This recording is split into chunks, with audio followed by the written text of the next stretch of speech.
है आपका हमारे यूट्यूब चैनल एश्री लवन अमृता में। तो आज हम लोग दृष्टि की जो बिहार की विशेषांक आई हुई है उसको देखते हैं। तो उसमें हम लोग सबसे पहला चैप्टर देखते हैं बिहार का सामान्य परिचय।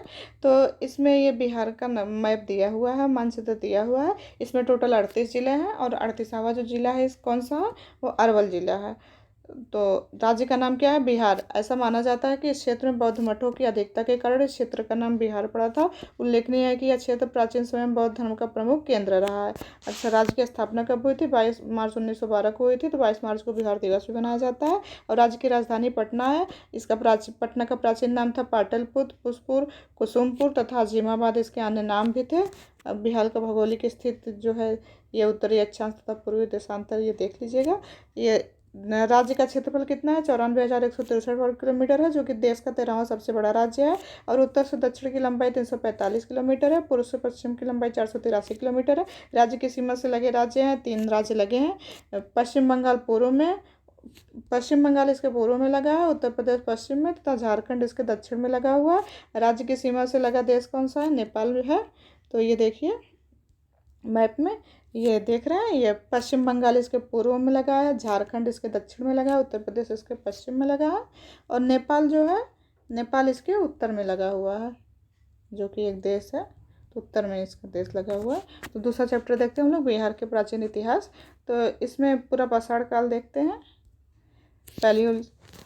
Palaeolithic period. इस काल के प्रमुख पुरातात्विक अवशेष मुख्यतः दक्षिण बिहार से प्राप्त हुए। इसमें पत्थर की कुल्हाड़ी, चाकू, खुरचुनी और उत्कीर्णक खुरपी आदि मिले हैं। ये अवशेष मुख्यतः गया की जेठियन व पेमार घाटी, मुंगेर के भीमबाद व पैसरा, भागलपुर के राजपोखर व मालीजोर, पश्चिमी चंपारण के वाल्मीकि नगर तथा नालंदा क्षेत्र से प्राप्त हुए हैं। इसके अतिरिक्त गया जिले के शेरघाटी में प्रागैतिहासिक मानव के चट्टानी आवास के 2 साक्ष्य भी मिले हैं।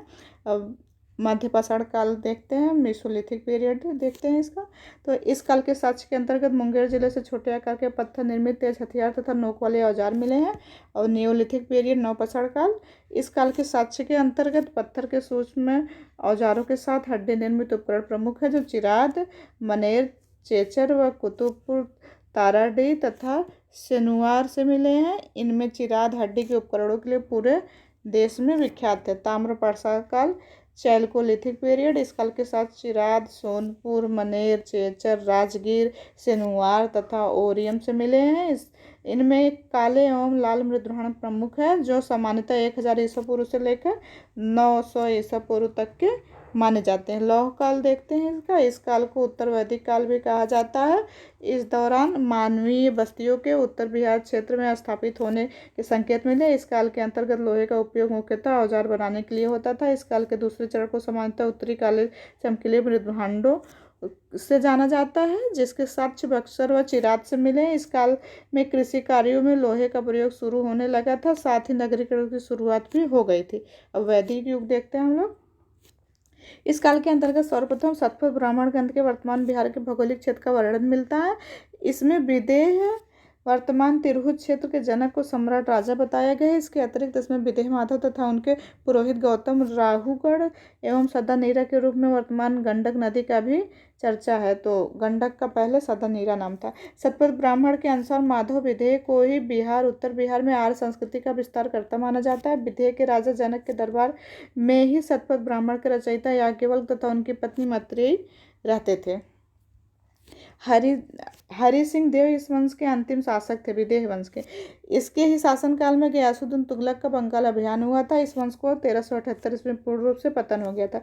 जैन धर्म व महावीर बौद्ध धर्म। तो सबसे पहले जैन धर्म और महावीर देखते हैं। इस धर्म के 24वें तीर्थंकर कौन थे? महावीर थे, जिनका जन्म 540 ईसा पूर्व कुंडग्राम वैशाली में हुआ था। इनके पिता का नाम सिद्धार्थ जबकि माता का नाम त्रिशला था। 42 वर्ष की आयु में ऋजुपालिका नदी के तट पर इन्हें ज्ञान की प्राप्ति हुई थी। 72 वर्ष की उम्र में राजगृह के समीप पावापुरी 468 ईसा पूर्व में इन्हें निर्वाण प्राप्ति हुई थी। बौद्ध धर्म के प्रवर्तक गौतम बुद्ध का जन्म लुम्बिनी में हुआ था। इनके बचपन का नाम सिद्धार्थ था। इनकी पत्नी का नाम यशोधरा जबकि पुत्र का नाम राहुल था। इनको 35 वर्ष की आयु में बोध गया में रंजना नदी के तट पर ज्ञान की प्राप्ति हुई थी। इस घटना को संबोधि कहा जाता है। अब इम्पोर्टेंट फैक्ट देख लेते हैं। तृतीय बौद्ध सभा पाटलिपुत्र में बुलाई गई थी। किसके समय में बुलाई गई थी? अशोक के समय में बुलाई गई थी। विश्व का पहला गणतंत्र वैशाली में लिच्छवी के द्वारा स्थापित किया गया था। बोधगया में लगा हुआ बोधि वृक्ष अपनी पीढ़ी का चौथा वृक्ष है। उदयन को पाटलिपुत्र का संस्थापक माना जाता है। नंदवंश के पश्चात मगध पर मौर्य वंश का शासन स्थापित हुआ था। घनानंद सिकंदर महान का समकालीन था। पाटलिपुत्र स्थित चंद्रगुप्त का राजमहल लकड़ी का बना हुआ था। बराबर की गुफाओं का उपयोग आजीवक संप्रदाय के लोग अपने आश्रय गृह के रूप में किया था। भाब्रू अभिलेख में अशोक को मगध का सम्राट बताया गया है। अजातशत्रु के समय में प्रथम बौद्ध संगत राजगृह में आयोजित हुई थी। अब चलिए इसके ऑब्जेक्टिव क्वेश्चंस दिए हुए हैं, इसको देख लेते हैं हम लोग। तो कर्नाट वंश का संस्थापक कौन था? नान्यदेव थे। और कर्नाट वंश का अंतिम शासक कौन था? वो हरि सिंह थे। और नालंदा विश्वविद्यालय के संस्थापक कौन थे? वो कुमारगुप्त थे। महावीर स्वामी का जन्म कहाँ हुआ था? ये कुंडग्राम में हुआ था महावीर स्वामी का जन्म। और मगध की प्रारंभिक राजधानी कौन सी थी? तो ये थी राजगृह, गिरिब्रज मगध की प्रारंभिक राजधानी बनाई गई थी। और अजातशत्रु के वंश का क्या नाम था? ये किस वंश के थे? ये थे हर्यक वंश के। तृतीय बौद्ध सभा किस स्थान पर बुलाई गई थी? तृतीय बौद्ध सभा ये बुलाई गई थी पाटलिपुत्र में, अशोक के समय में बुलाई गई थी। और इसके जो अध्यक्ष बने थे वो मोगलपुत्र तिस्य जी बने थे इसके अध्यक्ष। और ये 250 ईसा पूर्व में बुलाई गई थी। और बोधगया में बोध वृक्ष अपने वंश की किस पीढ़ी का है? तो ये जो है चतुर्थ पीढ़ी का है। और विश्व का पहला गणतंत्र वैशाली में किसके द्वारा स्थापित किया गया था? तो ये लिच्छवियों के द्वारा स्थापित किए थे। पाटलिपुत्र के संस्थापक कौन है? तो वो है उदयन पाटलिपुत्र के संस्थापक है। नंद वंश के पश्चात मगध पर किस राजवंश का शासन हुआ था? तो वो हुआ था मौर्य वंश का। और ईसा पूर्व 6वीं सदी में विश्व की प्रथम गणतंत्रात्मक व्यवस्था कहाँ स्थापित की गई थी? तो वो स्थापित की गई थी वैशाली में। चीनी यात्री वेनसांग ने किस विश्वविद्यालय में अध्ययन किया था? तो वो किए थे नालंदा विश्वविद्यालय में अध्ययन किए थे। वह स्रोत जिसमें पाटलिपुत्र के प्रशासन का वर्णन उपलब्ध है वह क्या है? वह है इंडिका। इसमें जो है पाटलिपुत्र का जो प्रशासन है उसका वर्णन किया गया है। और अशोक के शासनकाल में बौद्ध सभा किस नगर में आयोजित की गई थी? तो वो की गई थी पाटलिपुत्र में की गई थी। निम्नलिखित में से मगध का कौन सा राजा सिकंदर महान के समकालीन था? तो वो कौन था? वो था घनानंद था। और विक्रमशिला शिक्षा केंद्र के संस्थापक का नाम क्या था? जिन्होंने विक्रमशिला शिक्षा केंद्र की स्थापना की थी तो वो थे धर्मपाल जी। और पाटलिपुत्र में स्थित चंद्रगुप्त का महल मुख्यतः किससे बना हुआ था? तो वो लकड़ी से बना हुआ था। और बराबर की गुफाओं का उपयोग किसने आश्रय के रूप में किया था? तो वो किए थे आजीविक संप्रदाय के लोग किए थे। वह स्तंभ जिसमें अशोक ने स्वयं को मगध का सम्राट बताया था तो वो कौन सा? वो भाब्रू स्तंभ। अभी हम लोग पीछे पढ़े हैं इसको। और गौतम बुद्ध का जन्म कहाँ हुआ था? तो गौतम बुद्ध का जन्म लुम्बिनी में हुआ था। और अजातशत्रु के शासनकाल में प्रथम बौद्ध संगति का आयोजन किस नगर में किया गया था? तो वो राजगृह में किया गया था। पहली वाली राजगृह में की गई थी और जो है 483 ईसा पूर्व में किया गया था। अजातशत्रु के संरक्षण में किया गया था। और इसके अध्यक्ष कौन थे? इसके अध्यक्ष महाकश्यप उपालि जी थे। और दूसरी वाली जो हुई थी, दूसरी वाली 383 ईसा पूर्व में हुई थी। दूसरी वाली 383 ईसा पूर्व में वैशाली में हुई थी।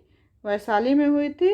और ये कालाशोक के समय में हुई थी। कौन थे इसके संरक्षक? इसके संरक्षक कालाशोक थे। और जो है इसके अध्यक्ष सबकामी जी थे। और तीसरी वाली जो हुई थी वो 250 ईसा पूर्व में हुई थी।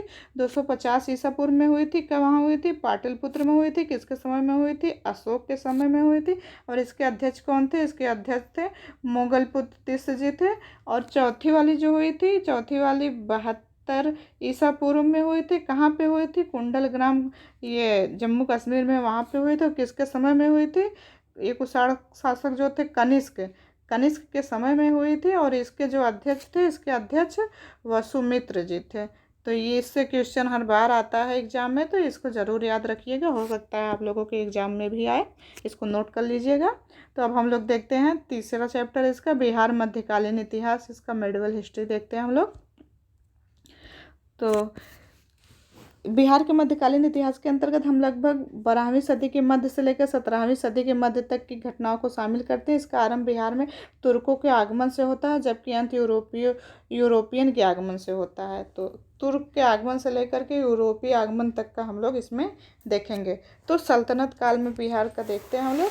तो बिहार को जीतने वाला प्रथम मुस्लिम विजेता बख्तियार खिलजी को माना जाता है। किसको माना जाता है? बख्तियार खिलजी को माना जाता है। ऐसा माना जाता है कि उसने 12वीं सदी के अंत तथा 13वीं सदी के प्रारंभ के मध्य बिहार पर आक्रमण किया था। इतिहासकारों के अनुसार बख्तियार खिलजी ने ओदंतपुरी तथा नालंदा विश्वविद्यालय का विनाश किया। बख्तियार खिलजी के समय बिहार शरीफ तुर्क शासन का प्रमुख केंद्र था।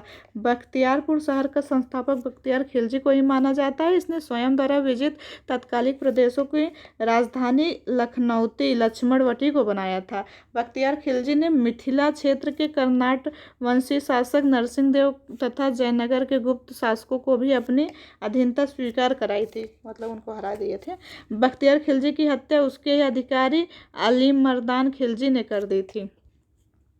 1225 ईस्वी में इल्तुतमिश ने बिहार शरीफ तथा बाढ़ पर अधिकार किया। इस दौरान उसने राजमहल की पहाड़ियों में हिसामुद्दीन इवाज को हराया था और मलिक अलाउद्दीन जानी को इल्तुतमिश ने बिहार में अपना प्रथम सूबेदार नियुक्त किया था।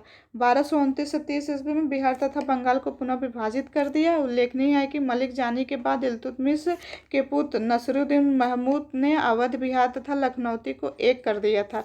सैफुद्दीन ऐबक तथा तुगान खां भी इल्तुतमिश के द्वारा ही बिहार के सूबेदार बने। गया प्रशस्त, गया के वनराज नामक राजा की प्रशस्त के अनुसार गया बलबन के राज्य में शामिल था। 1297 ईस्वी में दरभंगा के राजा शक्र सिंह ने अलाउद्दीन खिलजी के सेनापति शेख मोहम्मद इस्माइल को पराजित कर दिया था। हालांकि इस्माइल के दूसरे आक्रमण में हार के बाद शक्र सिंह ने अलाउद्दीन खिलजी से समझौता कर लिया था। गयासुद्दीन तुगलक ने 1324 ईस्वी में बंगाल अभियान से वापसी के दौरान कर्नाट वंश के अंतिम शासक हरि सिंह देव को हराया था। और मोहम्मद बिन तुगलक के समय बिहार का सूबेदार ये थे मुजदुल मुल्क थे। और ऐसा माना जाता है कि फिरोज शाह तुगलक ने राजगीर के जैन मंदिरों को दान दिया था। तुगलक काल में बिहार की राजधानी बिहार शरीफ थी। इसी समय का प्रमुख प्रशासक मलिक इब्राहिम को माना जाता है, जिसका मकबरा बिहार शरीफ में स्थित है। और 1349 में ख्वाजा जहां बिहार का सूबेदार नियुक्त किया गया था, जो सुल्तान नसरुद्दीन महमूद द्वारा हुआ था। और शेर शाह देखते हैं हम लोग।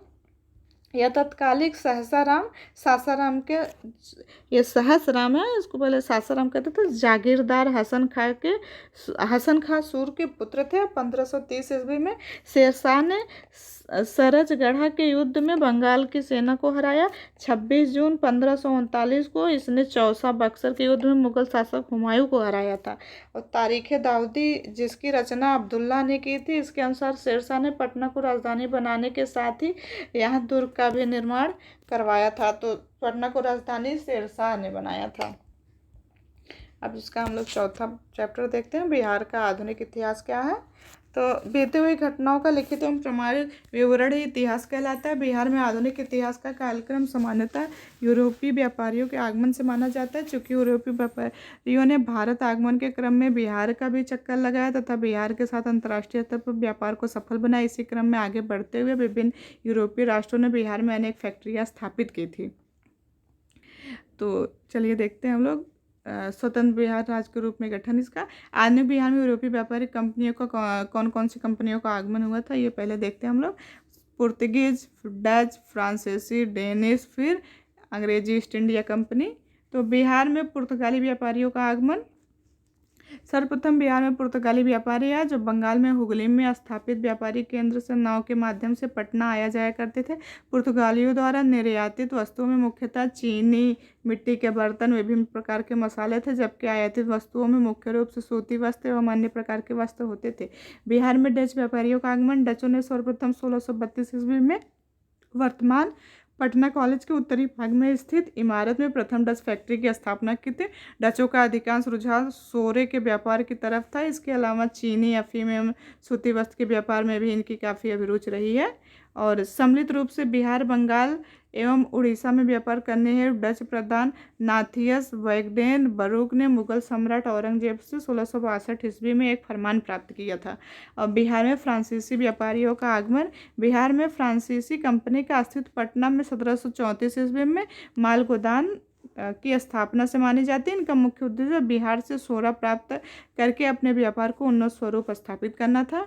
और फ्रांसीसी कंपनी के प्रमुख एम जियाला बंगाल छोड़कर 2 मई 1757 ईस्वी को बिहार के भागलपुर तथा 3 जून 1757 ईस्वी को पटना पहुंचे। बिहार में डेनिश व्यापारियों का आगमन। सर्वप्रथम बिहार के पटना में डेनिश फैक्ट्री की स्थापना हुई थी, 1774-75 ईस्वी में हुई थी। ये मुख्यतः सोने का व्यापार करते थे, तथा बाद में ब्रिटिश कंपनी के मतभेद होने के कारण इनके व्यापारिक फैक्ट्री एवं स्थल जब्त हो गए। तो बिहार में ज़्यादातर सोने के व्यापार के लिए ही वहाँ पे लोग जा रहे थे। बिहार में अंग्रेजी ईस्ट इंडिया कंपनी का आगमन कब हुआ था? अंग्रेजी ईस्ट इंडिया कंपनी पहली बार पटना में 1664 ईस्वी में जॉब चार्नॉक को नियुक्त किया गया था और 1680-81 तक इस पद पर रहे थे वो। और 1691 में पटना के गुलजार बाग में अंग्रेजी ईस्ट इंडिया कंपनी का अस्थायी माल गोदाम स्थापित हुआ। प्लासी की लड़ाई जो 23 जून 1757 ईस्वी एवं बक्सर का युद्ध 22 अक्टूबर 1764 में जो हुआ था, वह अंग्रेजों के विजित होने के पश्चात बिहार पूर्ण रूप से अंग्रेजी शासन के अधीन हो गए थे, जिसकी पुष्टि इलाहाबाद की संधि कब हुई थी? ये 12 अगस्त 1765 में हुई थी। तो ये आप प्लासी का युद्ध कब हुआ था और बक्सर का युद्ध और इलाहाबाद की संधि का सन जरूर याद रखिएगा। इस संधि के तहत अंग्रेजी ईस्ट इंडिया कंपनी को सम्मिलित रूप से बिहार, बंगाल तथा उड़ीसा की दीवानी प्राप्त हुई थी। इस संधि में मुख्य रूप से पराजित पक्ष का नेतृत्व मुगल सम्राट शाह आलम द्वितीय ने किया, जबकि विजित पक्ष का नेतृत्व ईस्ट इंडिया कंपनी के प्रधान रॉबर्ट क्लाइव ने किया था। अब हम लोग बिहार के भौगोलिक स्थिति देख लेते हैं, उसके उच्चावच। तो किसी भी राज्य के भौगोलिक प्रदेश के बारे में जानने के लिए उसकी भौगोलिक स्थिति व उच्चावच जानना आवश्यक है। बिहार की भौगोलिक स्थिति व उच्चावच में काफ़ी विविधताएं पाई जाती हैं। इनमें पर्वत, पठार, मैदान, अन्य भौगोलिक उच्चावच मिलकर बिहार की भौगोलिक संरचना को एक विशेष रूप प्रदान करते हैं। तो बिहार की जो है भौगोलिक स्थिति क्या है?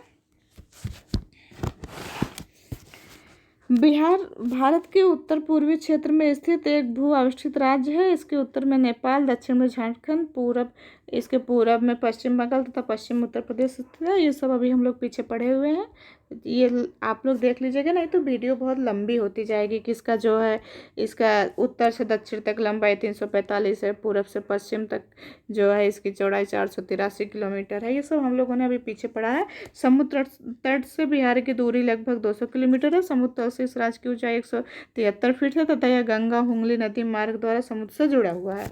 इसका देखते हैं भूगर्भिक संरचना, देख लेते हैं। बिहार की भूगर्भिक संरचना के अध्ययन हेतु विभिन्न युग में निर्मित चट्टानों का प्रयोग किया गया है। बिहार में पाई जाने वाली चट्टानों को 4 प्रमुख संरचनात्मक समूहों में रखा गया है। पहला है धारवाड़ की चट्टानें, दूसरा है विंध्याचल समूह की चट्टानें, तीसरा है टर्शियरी चट्टानें, चौथा है क्वाटरनरी चट्टानें। धारवाड़ चट्टानें प्रीकैम्बियन युग में निर्मित ये चट्टानें बिहार के दक्षिण पूर्वी भाग मुंगेर में स्थित खड़गपुर की पहाड़ी, जमुई, नवादा, राजगीर आदि स्थानों में पाई जाती है।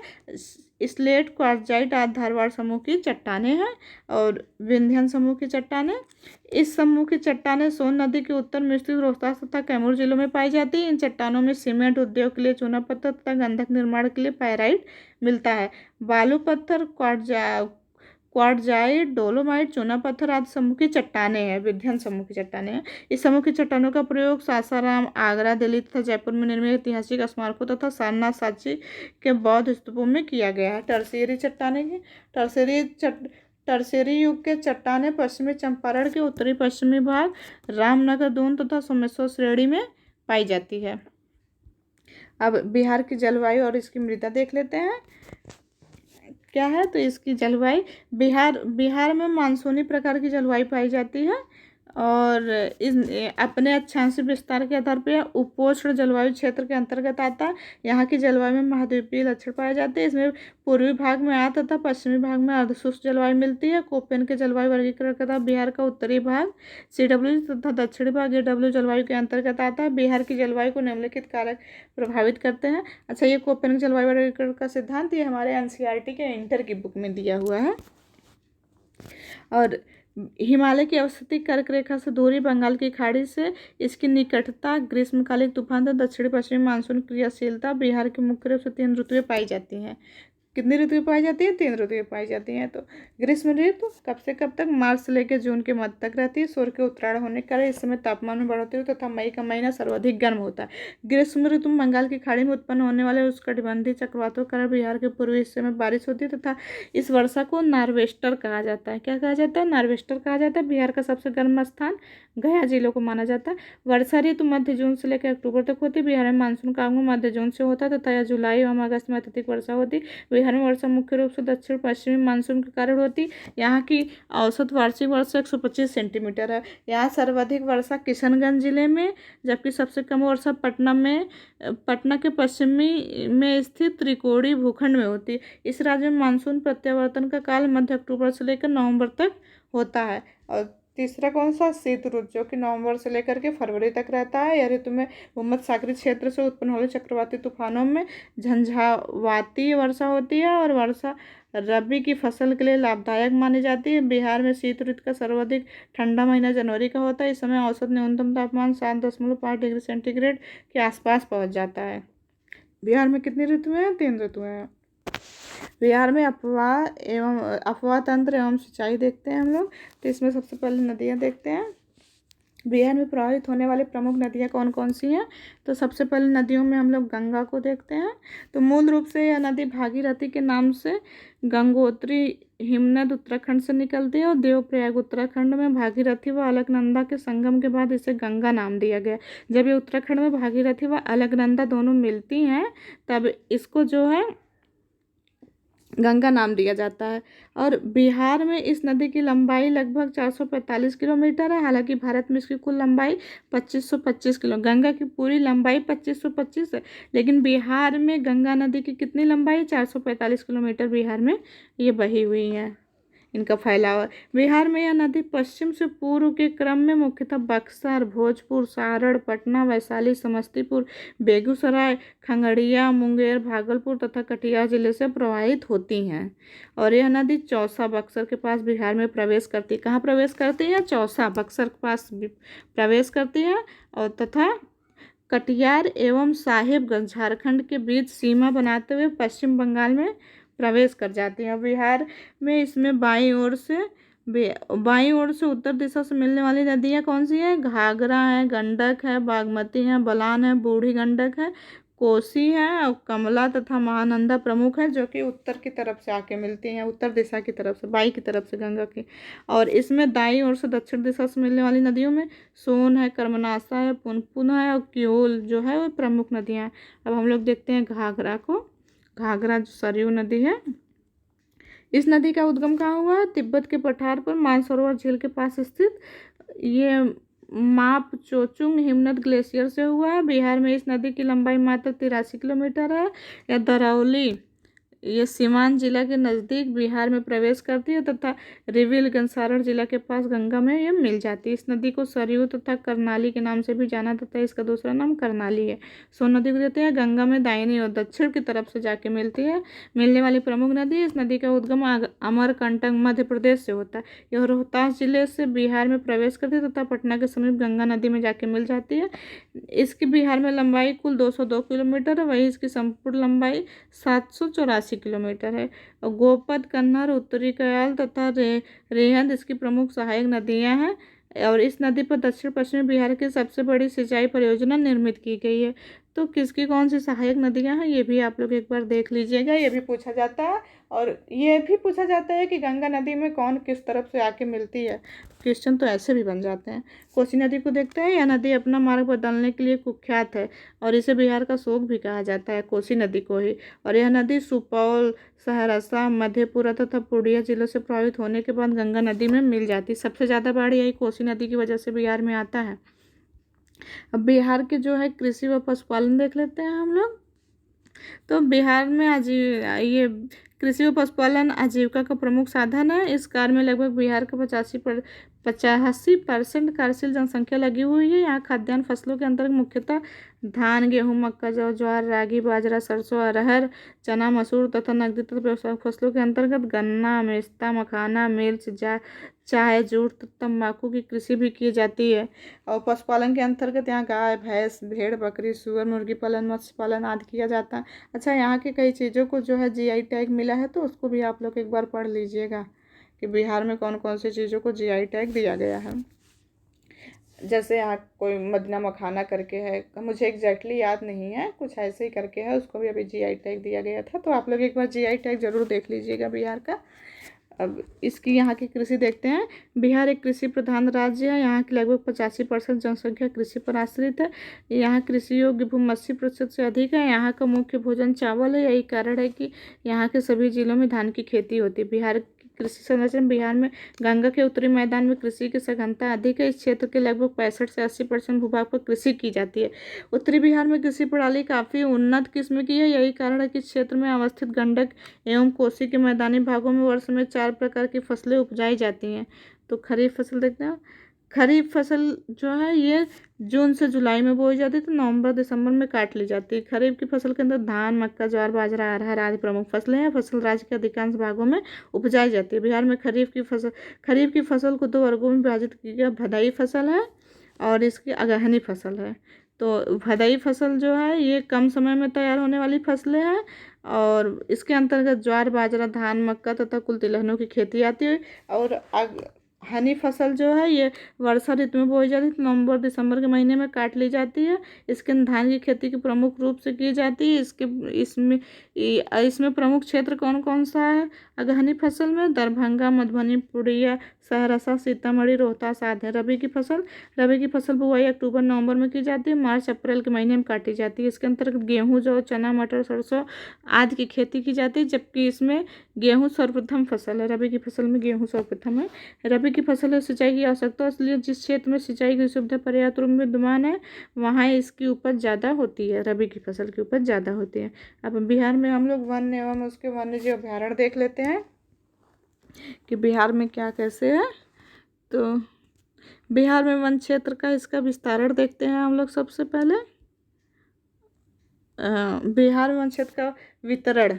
वर्तमान में बिहार राज्य में लगभग 6,845 वर्ग किलोमीटर के क्षेत्र प्राकृतिक व वन क्षेत्र अधिसूचित है, जो राज्य के भौगोलिक क्षेत्र का 7.27% है। प्राकृतिक वन पश्चिम चंपारण, कैमूर, रोहतास, औरंगाबाद, गया, जहानाबाद, नवादा, नालंदा, मुंगेर, बांका, जमुई जिलों में फैले हुए हैं। पश्चिम चंपारण को छोड़कर उत्तर बिहार प्राकृतिक वनों से रहित है। शिवालिक के तराई क्षेत्र में पश्चिम चंपारण जिले में प्राकृतिक साल के वन मिलते हैं। इसके अलावा दक्षिण बिहार में कैमूर, रोहतास, औरंगाबाद, गया, जमुई, मुंगेर तथा बाकी जिले में साल के वन प्रचुर मात्रा में पाए जाते हैं। तो बिहार की प्राकृतिक वनस्पति में पर्णपाती किस्म के वनों की बहुलता है। वर्षा वितरण की असमानता के कारण यहाँ आर्द्र एवं शुष्क दोनों प्रकार के वन पाए जाते हैं। बिहार में वनों का वर्गीकरण हम निम्नलिखित तरीके से कर सकते हैं। तो बिहार के वनों का वर्गीकरण देखते हैं हम लोग। बिहार के प्राकृतिक वनस्पति में जो है आर्द्र पर्णपाती वन है, दूसरा है शुष्क पर्णपाती वन। तो आर्द्र पर्णपाती वन को भी 2 भागों में बांटा गया, सोमेश्वर एवं दून श्रेणी के वन, फिर तराई क्षेत्र के वन। और शुष्क पर्णपाती वन को 2 भागों में बांटा गया, पूर्वी मध्यवर्ती क्षेत्र के वन और दक्षिण पठार के पश्चिमी क्षेत्र वाले वन है। तो आर्द्र पर्णपाती वन इसमें क्या है, इसमें जो है वार्षिक वर्षा 120 सेंटीमीटर होती है। और आर्द्र पर्णपाती वन के अंतर्गत सोमेश्वर एवं दून श्रेणी के वन तथा तराई क्षेत्र के वन भी इसमें आते हैं। और इसमें जो है सोमेश्वर एवं दून श्रेणी के वनों का विस्तार मुख्यतः पश्चिमी चंपारण में क्षेत्र में 160 सेंटीमीटर वर्षा होती है। और तराई क्षेत्र के वन भारत नेपाल सीमा से सटे क्षेत्रों में पाए जाते हैं। और इसमें जो है दलदली भूमि में पाई जाने वाली वनस्पतियाँ यहाँ अधिकांश रूप से पाई जाती हैं आर्द्र पर्णपाती वन में, जैसे घास, हाथी घास, नरकट, झाड़, सवई, बांस इत्यादि ये सब पाए जाते हैं। और इस प्रकार के वन पूर्णिया, किशनगंज, अररिया एवं सहरसा जिलों के संकीर्ण पट्टी के रूप में यहाँ पर ये सब ज़्यादा पाई जाती है। अब देखते हैं हम लोग बिहार का खनिज संसाधन क्या है। बिहार के खनिज संसाधन, तो सामान्यतः खनिज से तात्पर्य ऐसे भौतिक पदार्थ से होता है जिसे खान से खोद कर निकाला जाता है। अगर हम खनिज शब्द का संधि विच्छेद करें तो खनधंजर संस्कृत में खनि का अर्थ है खोदना या खुदा हुआ, या खान एवं जग का अर्थ है उत्पन्न होने वाला, जन्म लेने वाला। इस तरह संयुक्त रूप से खनिज शब्द का अर्थ है खान से उत्पन्न होता है। अंग्रेजी में खनिज को मिनरल कहा जाता है। खनिज के दूसरी तरह से भी परिभाषित किया जा सकता है। तो ये पूरा इसमें दिया हुआ है, खनिज के ही बारे में दिया हुआ है कि खनिज का क्या एक्सप्लेनेशन किया गया है। तो यहाँ देखते हैं, किसी भी राज्य या प्रदेश के विकास क्रम में खनिज संसाधनों का महत्वपूर्ण योगदान होता है।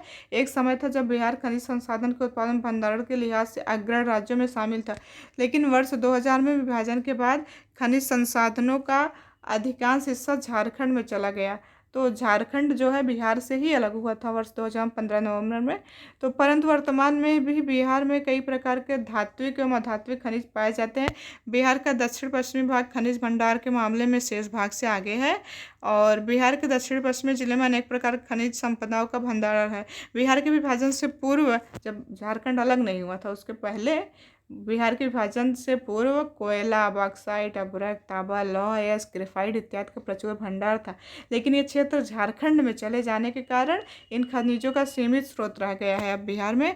वहीं दूसरी ओर वर्तमान बिहार में चीनी मिट्टी, पायराइट, चूना पत्थर, क्वार्ट्ज, फेल्सपार, स्लेट, सोना, सोरा तथा सजावटी ग्रेनाइट इत्यादि खनिज पदार्थ प्रचुर मात्रा में उपलब्ध है।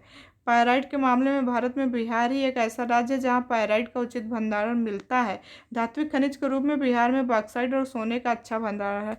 खड़गपुर की पहाड़ियां बॉक्साइट के स्रोत एवं जमुई जिले के सोने क्षेत्र का करमटिया स्थान सोने का बड़ा भंडार रखता है। अधात्विक खनिज के रूप में बिहार के रोहतास जिले में चूना पत्थर, पायराइट, जमुई जिले में अभ्रक, भागलपुर, बांका इसमें चीनी मिट्टी, जमुई, गया और नवादा में क्वार्ट्जाइट, बेगूसराय, समस्तीपुर, मुजफ्फरपुर, पूर्वी चंपारण एवं सारण में सोरा तथा मुंगेर में स्लेट खनिज प्रचुर मात्रा में पाए जाते हैं। तो अब बिहार के प्रमुख खनिज देखते हैं हम लोग।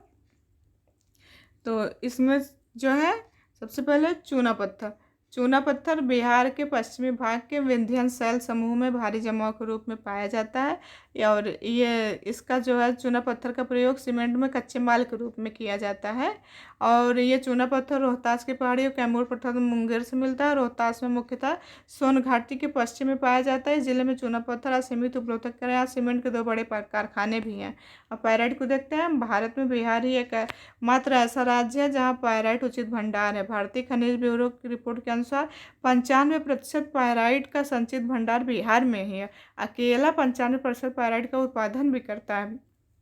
पायराइट गंधक का स्रोत होता है और एवं इसका उपयोग पेट्रोलियम शोधन, पायराइट का उपयोग पेट्रोलियम शोधन, सुपरफास्फेट, सल्फर एसिड, रेयॉन, ठोस रबड़, चीनी बनाने तथा उर्वरक उद्योग में किया जाता है।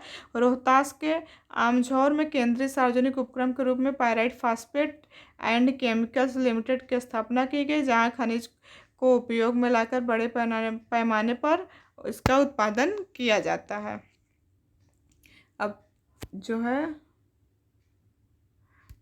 हम लोग जो है देखते हैं ये कितना बड़ा है। अभी इसमें काफ़ी चैप्टर्स हैं, तो हम लोग अभी इस वीडियो को कंटिन्यू करेंगे आगे। तो आज के लिए बस इतना ही। अगर आपको मेरी ये वीडियो अच्छी लगी है तो प्लीज़ इस वीडियो को अपने दोस्तों के साथ शेयर करिएगा, लाइक और सब्सक्राइब करिएगा, और आगे जो है नेक्स्ट पार्ट में हम लोग इसको कंप्लीट करेंगे। तो थैंक यू सो मच।